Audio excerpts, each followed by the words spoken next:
Well, by now the jury is out on what are the factors that have worked for the Mahayuti to get this sort of a landslide verdict in its favor. And I would say 3 C's that I have identified was the key to this victory. First is a concerted effort. And when I say a concerted effort, what I mean is to understand where the effort is required.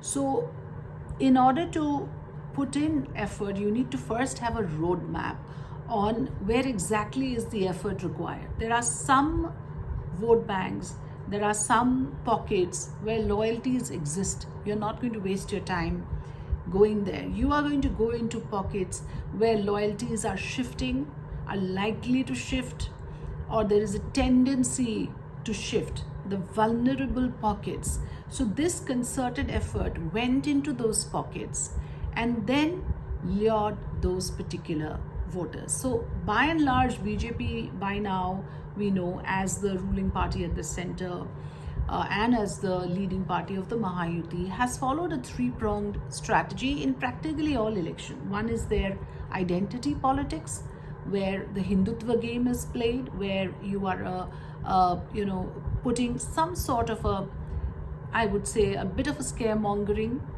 and that's why the whole Hindu khatre mein hai underlying underpinnings are there. And then I feel that the beneficiary politics, which is now a new name of the game, right? The Labharti schemes, the identity politics, the beneficiary politics, and the polarizing politics, where you know where to drive the wedge. So since the Congress, of course, realized that only way to cut into the Hindutva agenda is to play the caste politics, and they started mollycoddling or addressing certain caste groups, the BJP decided to come in with a unifying theme, and that is where they said, batenge to katenge. So a Hindu consolidation calling card was created. So concerted effort. The second thing is course correction from the Lok Sabha outcome. So you have a ready template in front of you now to course correct. That made it easier for them. The Lok Sabha results was a case study for the Mahayuti to understand how the voting patterns were working. And in the immediate context, I mean, within a period of 6 months, it's a very good time to address, to address those problems, whatever would have led to poor performance in the Lok Sabha. So and then probably, of course, set a deadline, set a timeline to do the course correction. One of the primary things in the course correction is, I would say, address the anti-incumbency wherever it exists, and also to create a counter narrative. So you'd find, and along with the course correction, I would also say a consistency in countering the narrative of the opposition parties. The primary narrative was Samvidhan badal denge, and now here you have all 3 partners of the Mahayuti coming out and consistently, in fact, they were very unanimous in this particular theme that each of them espoused that was a fake narrative. You heard Ajit Pawar say it, you heard Eknath Shinde say it, and you heard Devendra Fadnavis say it in exactly the same words. So you sense a sense of cohesion in their strategy. So this is another C I would add: cohesive strategy, course correction, consistency in the way they operated. There was a plan, there was a method to the madness. And the third thing is campaign, the micro campaigning.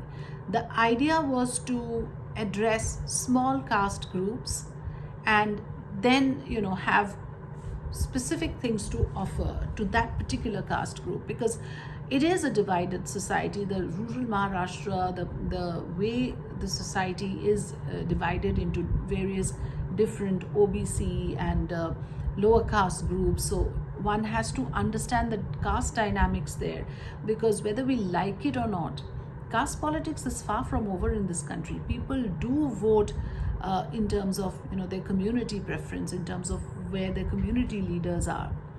So that was not ignored by the BJP, rather that was tapped into.